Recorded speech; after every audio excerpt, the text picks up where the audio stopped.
뇌과학. 웃으면 복이 와요 라는 말이 있습니다.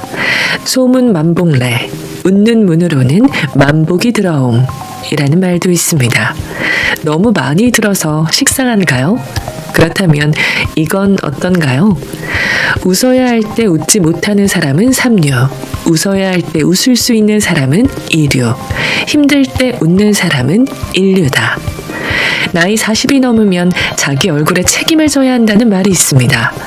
태어날 때는 부모가 만든 얼굴이지만 그 다음부터는 자신이 얼굴을 만든다는 얘기입니다. 태어날 때 잘생겼든 못생겼든 오랜 세월 마음을 어떻게 써왔느냐가 그대로 얼굴에 드러나게 된다는 것이죠. 아무리 잘생긴 얼굴이라도 늘 화가 나 있는 얼굴, 어두운 그림자가 있는 얼굴이 있습니다. 반대로 썩 잘생긴 얼굴은 아니지만 늘 웃고 바라보면 나도 모르게 미소 짓게 되는 그런 사람도 있습니다. 어느 쪽에 더 호감을 느끼게 될지는 물어볼 필요조차 없지요. 웃으면 좋다는 건 다들 익숙하게 아는 사실이지만 많이 웃기엔 우리 현실이 그리 녹록지 않은 것도 사실입니다. 쉬운 것 같지만 또 잘 안 되는 게 웃는 일인 것 같습니다. 그럼에도 불구하고 우리는 많이 웃도록 노력해야 합니다. 웃음이 없는 생활은 얼굴 표정이나 인상에만 영향을 주는 것이 아니라 정신 건강과 신체 건강에도 나쁜 영향을 주거든요. 얼굴 근육들을 잘 이완시켜주기만 해도 훨씬 잘 웃을 수 있습니다. 얼굴 근육은 어떻게 이완시킬까요? 편안한 마음으로 얼굴 근육에 힘을 뺀다고 생각하면 될 것 같습니다. 우선 웃을 때 눈에 힘을 주면 안 됩니다. 눈에 힘을 잘못 주다가 째려본다고 시비를 부를 수 있어요. 코에 힘을 주는 것도 금물인데요. 코 빗자 비웃음이 되거든요. 실제로도 우리는 비웃을 때 코에 힘을 주어 흥이라고 하죠. 설마 입에 힘 주는 것이야 괜찮겠지 한다면 그것도 착각입니다. 입에 힘을 주면 웃음이 나오지 않아요. 입을 쫙 벌려야 호탕한 웃음의 파한대소가 되고요. 미소 지을 때 입꼬리가 올라가야 아름답고 시원한 웃음이 됩니다. 웃음은 정신과 신체 건강에 도움이 됩니다. 웃음의 의학적 효과는 무수히 많은데 그중 몇 가지만 소개해 보겠습니다. 항스트레스 효과. 우리 몸은 스트레스를 받으면 대개 자율신경 중 교감신경을 지나치게 항진시켜 문제를 일으킵니다. 웃음은 부교감신경을 항진시켜 교감신경의 항진을 상쇄시키고 교감신경 자극으로 인한 긴장을 이완시켜줍니다. 스트레스를 받으면 신경 내분비계에서 스트레스 호르몬인 에피네프린과 코티솔이 분비됩니다. 그런데 웃음은 에피네프린과 코티솔의 양을 줄이고 엔돌핀, 엔케팔린을 대량 분비시킵니다. 적대감, 분노 등을 누그러뜨리고 뇌에 쾌감을 줘 스트레스 받을 일도 스트레스가 되지 않게 해주죠. 스트레스를 주는 사람들을 대할 때마다 계속 웃어보세요. 아마 더 이상 스트레스를 주지 않을 겁니다. 왜냐고요? 실성한 줄 알고요. 웃자고 한 말입니다. 면역 기능 강화. 웃음은 건강의 가장 중요한 요소 중 하나인 면역 기능을 증진하고 강화하는 효과가 있습니다. 면역 기능은 한마디로 우리 몸의 군대와도 같습니다. 군사력이 강한 나라는 다른 나라가 함부로 대하지 못하는 것처럼 우리 몸도 면역력이 강해야 병에 잘 걸리지 않고 설사 병에 걸렸다고 하더라도 병과 싸워 이겨내 회복이 빨라집니다.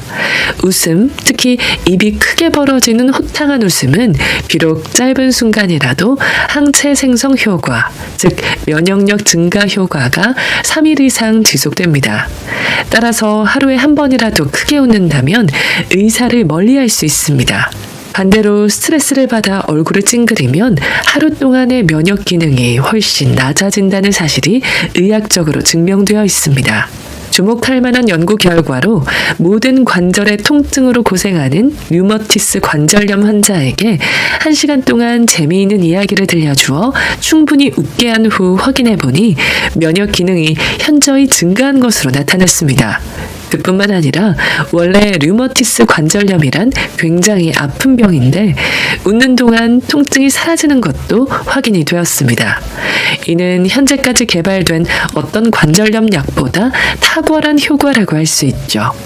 웃음은 신이 인간에게 내려준 가장 아름다운 명약이라고 말할 수 있겠습니다. 웃음은 의학계에서 실제 치료에도 사용되고 있습니다. 우리나라에서는 드물지만 외국에서는 웃음요법이 시행된 지 오래입니다. 어쩌면 수백 가지 강장제보다 여유 있는 마음으로 매일 웃는 것이 건강에 훨씬 유익할지 모릅니다. 유산소 운동 효과. 또 웃으면 다량의 공기를 흡입해 산소 섭취량과 이산화탄소 배출량을 증가시킵니다. 웃을 때는 복근을 중심으로 근육을 사용하기 때문에 위와 장을 자극해 소화기관에도 좋은 영향을 주죠. 심장이 힘차게 뛰면서 몸 구석구석까지 혈액을 순환시키고 신선한 산소를 충분히 실어나릅니다. 스탠포드 대학 윌리엄 프라이 박사는 웃음에는 제자리 달리기를 하는 것과 같은 효과가 있다 라고 했는데 웃음이 유산소 운동 효과도 있다는 말입니다. 이런 의학적 효과 외에도 웃음은 대인관계의 윤활유 역할도 하죠. 웃는 얼굴에 침 못 뱉는다 라는 속담은 그냥 생긴 말이 아닙니다. 오랜 세월 검증된 결과죠. 내가 먼저 웃으면 상대방도 잘 대해줍니다. 밝게 웃으며 대화를 이어가는 사람에겐 호감이 가죠. 미소가 만연한 얼굴은 더욱 아름다워 보이고 신뢰감도 상승합니다. 밝게 웃는 사람에게는 유대감도 깊어지고 그 밝은 에너지는 주위로 잘 전이되어 좋은 사람이 모입니다. 이렇듯 웃음은 인간관계에도 사회생활에도 도움이 됩니다. 미인계보다 미소계가 한 수 위입니다. 웃음은 다다익선, 많이 웃으면 웃을수록 좋습니다. 혹시 웃을 일이 있어야 웃지 라고 생각하고 계신가요? 웃어야 웃을 일이 생긴다 라고 말하고 싶습니다. 안면 피드백 이론에 의하면 우리의 감정은 얼굴 표정에 영향을 받습니다. 표정을 통해 우리의 감정을 조절하고 원하는 방향으로 이끌 수 있다는 말입니다. 즉, 기분이 좋을 때만 웃는 것이 아니라 웃음으로써 기분을 좋게 만들 수 있습니다. 안 좋은 일이 생겼을 때 웃을 수 있을까요? 웃을 여유조차 없는데 어떻게 웃느냐고 반문할지 모릅니다. 그러나 가장 심하게 고통받는 순간에도 웃음이 고통을 줄여줄 수 있습니다. 웃음은 몸과 마음이 아플 때 견딜 힘을 주는 엔돌핀, 엔케팔린 같은 뇌신경 전달 물질이 많이 분비되도록 합니다. 또 행복 신경 전달 물질인 도파민, 세로토닌 분비까지 증가시키죠. 웃음은 마약성 진통제보다 더 강력한 천연 진통제고 어떤 항우울제보다 더 강력한 천연 항우울제인 셈입니다. 억지로 웃어도 효과가 있습니다. 억지로 웃어도 얼굴의 근육들이 움직여 뇌에 신호를 보내면 우리 뇌는 웃는 일이 있는 것으로 생각하고 후속 일들을 처리합니다. 우리의 뇌는 진짜 웃음과 가짜 웃음, 실제와 상상을 구분하지 못하기 때문에 억지 웃음도 효과가 있음이 의학적으로 증명되어 있습니다. 그러니 이제부터 기회가 닿는 대로 웃어보면 어떨까요? 덧붙이자면 보통 아이들은 하루에 400번가량 웃는다고 합니다. 어른들은 평균 14번이라고 하네요. 그런데 이 수치는 서양인 기준이고 우리나라 사람들은 7번가량 웃는다고 합니다. 우리가 얼마나 웃음을 잃고 사는지 한 번쯤 생각해 볼 문제입니다. 당신은 오늘 몇 번 웃었나요? 지금 내가 짓는 얼굴 표정이 나의 운명이 됩니다. 여러분은 어떤 표정을 짓고 싶습니까? 로젠탈 효과. 말이 씨가 된다는 말이 있습니다. 보통은 말을 함부로 하지 말라는 부정적인 의미로 쓰이는데 역으로 긍정적으로 쓰일 때도 있습니다. 살면서 한 번쯤은 넌 할 수 있어 라는 격려와 응원의 말이 나에게 힘이 되었던 적이 있을 겁니다. 세계 최고 부자들의 성공 원리를 집대성한 생각하라 그러면 부자가 되리라 를 비롯해 수많은 성공학 책을 저술한 성공학 연구자인 나폴레온 살던 힐은 산골 마을에서 가난한 대장간 집의 아들로 태어났습니다. 어린 나이에 어머니를 잃었지만 그의 내면에 잠든 그의 능력을 일깨워 주었던 새어머니가 있었습니다. 새어머니는 동네 골칫거리였던 힐의 재능과 장점을 단번에 알아차리고 힐에게 이렇게 자주 말해주었습니다. 너는 말썽꾸러기가 아니라 가장 활동적인 아이일 뿐이야. 네가 아직 뚜렷한 관심사와 목표가 없어서 주변에서 너를 알아보지 못했을 뿐이야. 너는 상상력이 풍부하고 창조적인 재능이 많은 아이란다. 너는 틀림없이 역사에 이름을 남길 위대한 작가가 될 거야. 나는 사람을 볼 줄 알거든. 이 말을 듣고 자란 힐은 작가라는 목표가 생겼고 새어머니의 말이 평생토록 자신을 움직이는 힘이 되어 어떤 어려움에도 목표를 향해 나아가는 담대한 용기를 가지게 되었다고 고백했죠. 새어머니의 말이 그에게 자기 실현의 씨앗이 된 것입니다. 로젠탈 효과는 긍정적인 기대나 관심이 사람에게 좋은 영향을 주는 것을 말합니다. 미국의 사회심리학자 로젠탈 교수로부터 만들어진 용어로 샌프란시스코의 초등학교에서 실험한 내용을 바탕으로 만들어졌는데 유명한 이 실험을 소개해 보겠습니다. 먼저 전교생에게 지능 검사를 시행한 후 결과와 관계없이 무작위로 20%를 뽑아 담임 선생님에게 이 아이들은 지능이 높으므로 학업 성취도가 높고 틀림없이 성적이 올라갈 것이라고 확신한다는 거짓 결과를 알려줍니다. 이 결과를 들은 담임 선생님은 해당 아이들을 대할 때 무의식적으로 긍정적인 기대를 표현했죠. 그러자 8개월 후 놀랍게도 무작위로 선택된 20%의 학생들이 지능지수와 상관없이 다른 학생들보다 성적이 눈에 띄게 향상되었다고 합니다.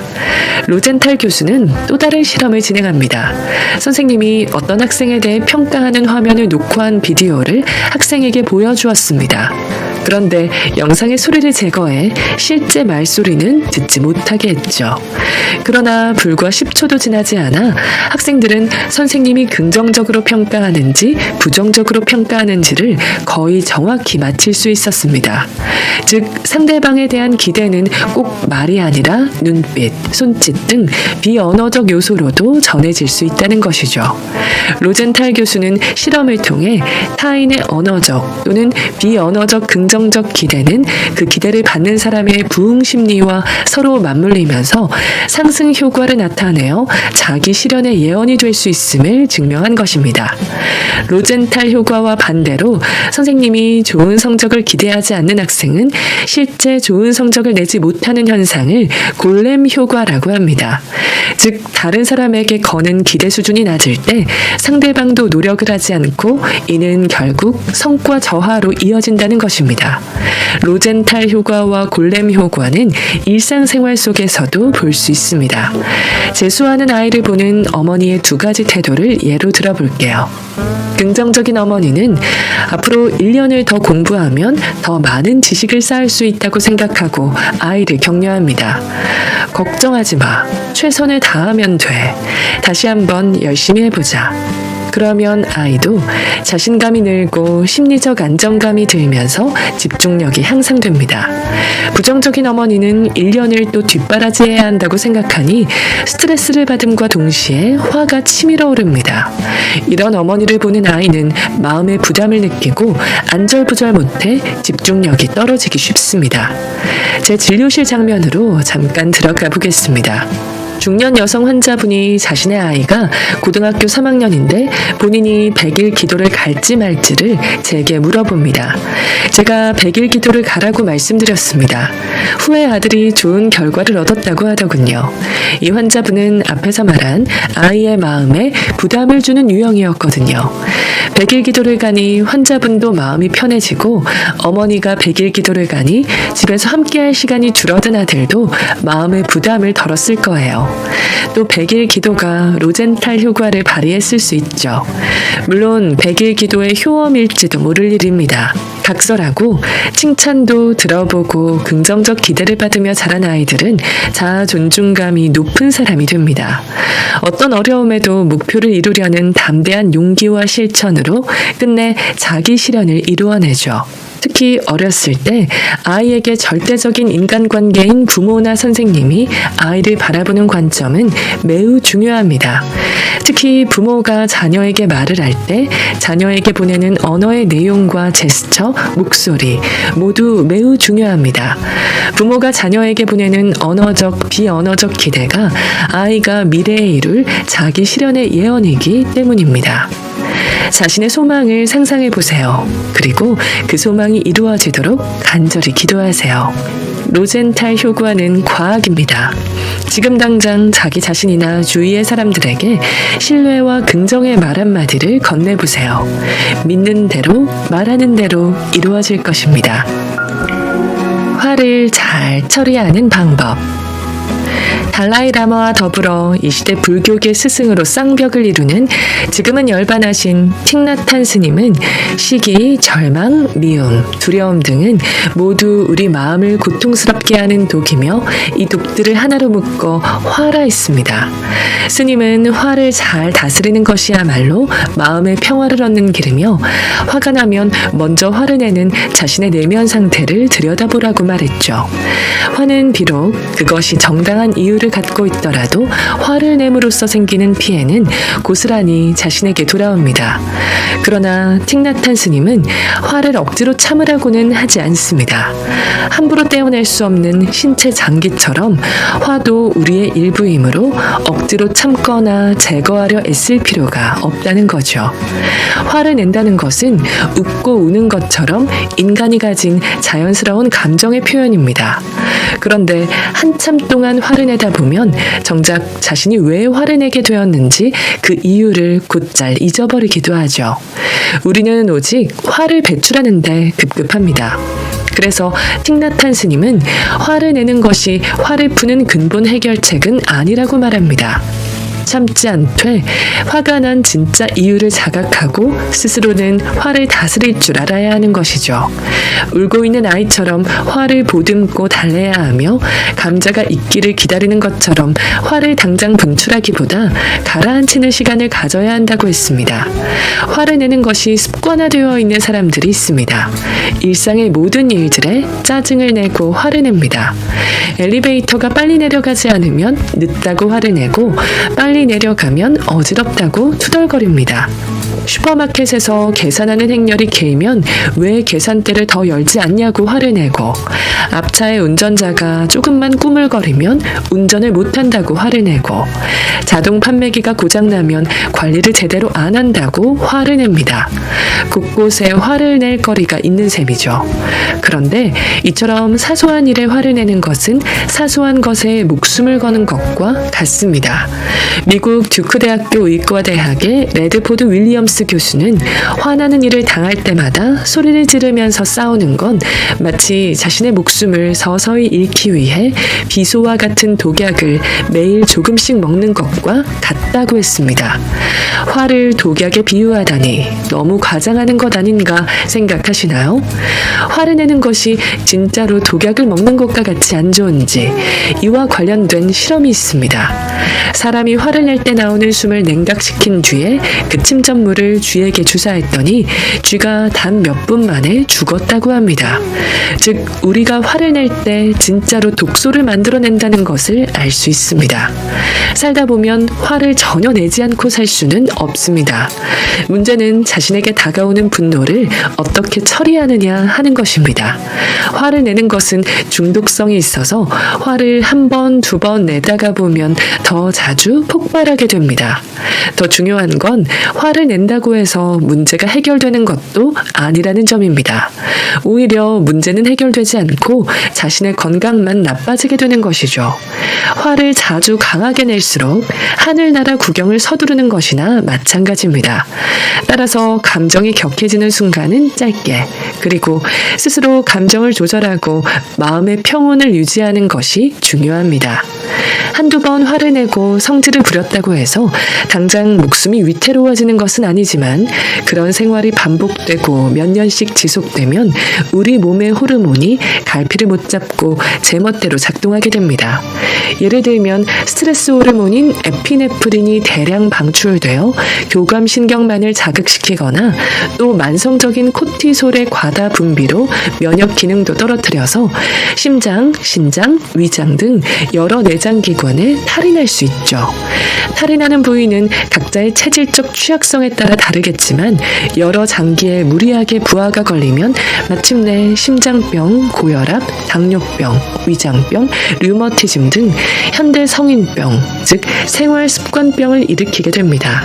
다시 말하면 생활습관병의 가장 큰 원인 중 하나는 스트레스고 스트레스를 화로 반응하면 병이 올 수 있습니다.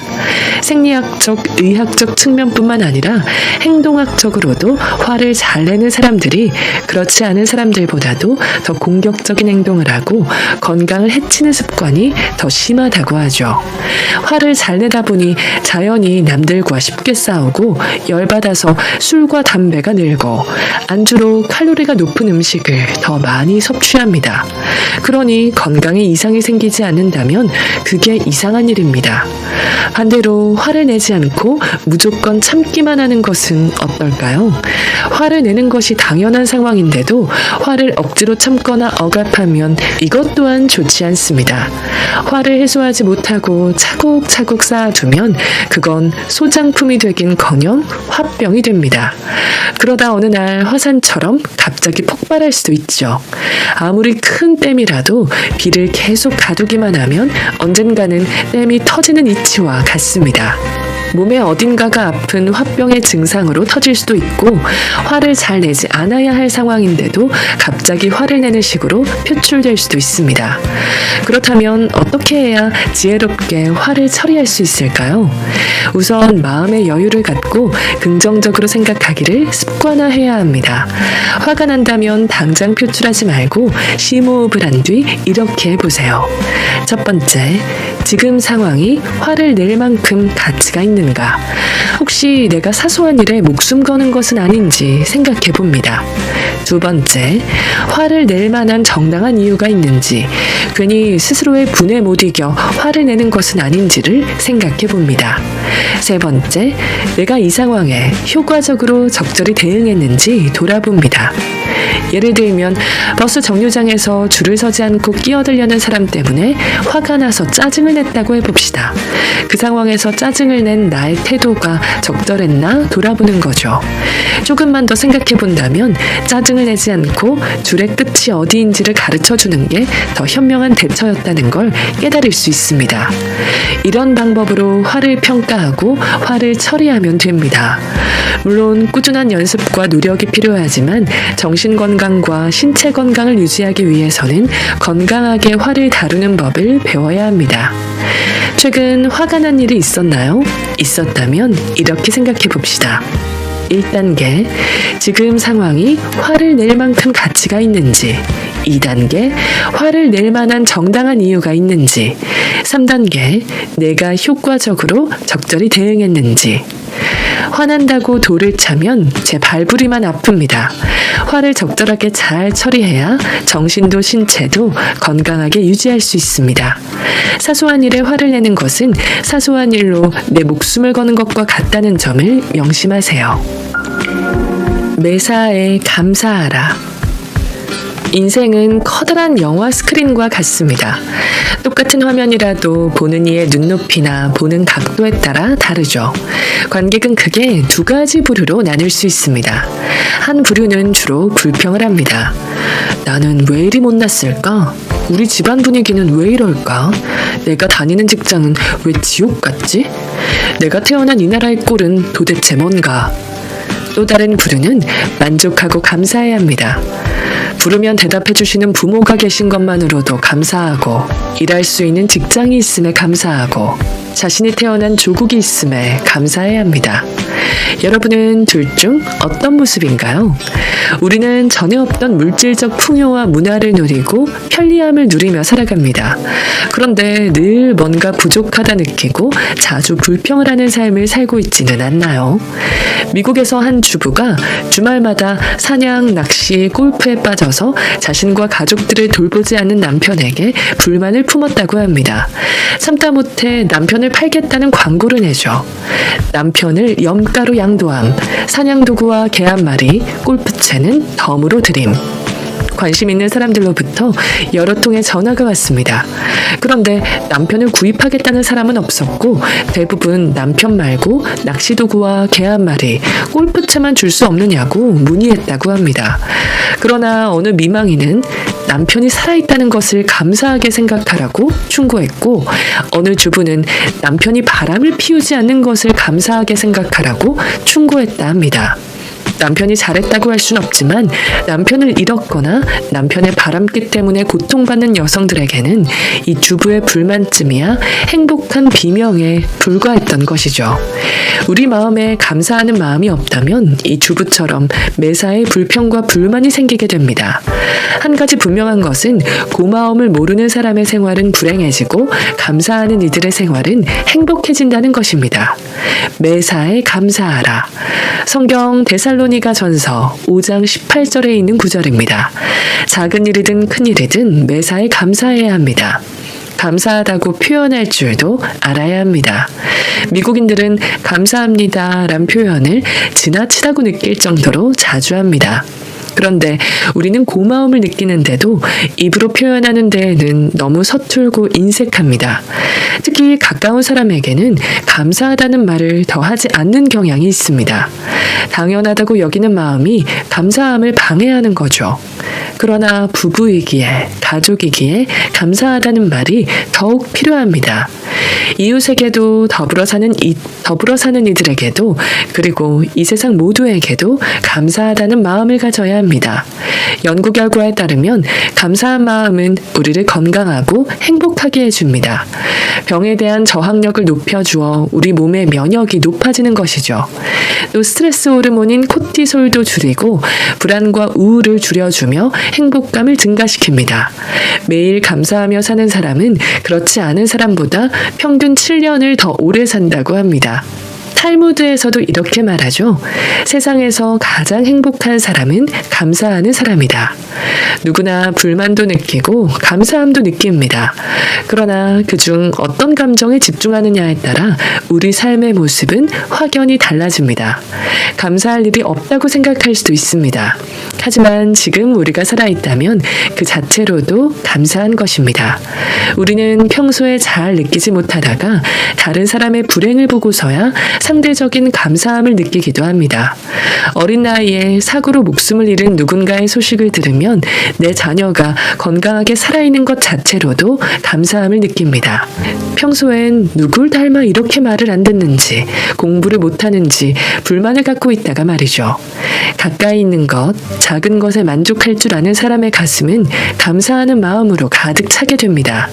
나와 함께 살아가는 가족, 우리의 이웃, 물건을 배송해주는 택배기사, 동네 가게의 점원들, 직장의 동료, 아이들을 가르치는 선생님, 우리와 함께 살아가는 모든 이들에게 감사하는 마음을 가집시다. 사람뿐만 아니라 자연에서도 감사함을 찾을 수 있습니다. 우리를 숨쉬게 해주는 공기에 감사할 수 있습니다. 또 봄에는 꽃이 핌에 감사하고 여름이면 잎이 무성함에 감사하고 가을이면 풍성하게 영드는 것에 감사하고 겨울이면 추운 땅 밑에서 앙상한 가지를 위해 수액을 밀어올리는 뿌리가 있음에 감사할 수 있습니다. 감사하는 마음은 우리를 아름답게 하고 세상을 아름답게 만듭니다. 오늘 감사한 일이 있었나요? 3가지만 떠올려 보세요. 우리 삶이 유지될 수 있게 하는 일상의 모든 일들을 당연한 것이라 여기면 감사할 것이 없을지도 모릅니다. 꼭 특별한 일이 있어야만 기쁘고 행복한 건 아닙니다. 만족의 기준을 조금 낮춰보세요. 기쁘고 감사할 일이 더 많아지고 몸과 마음도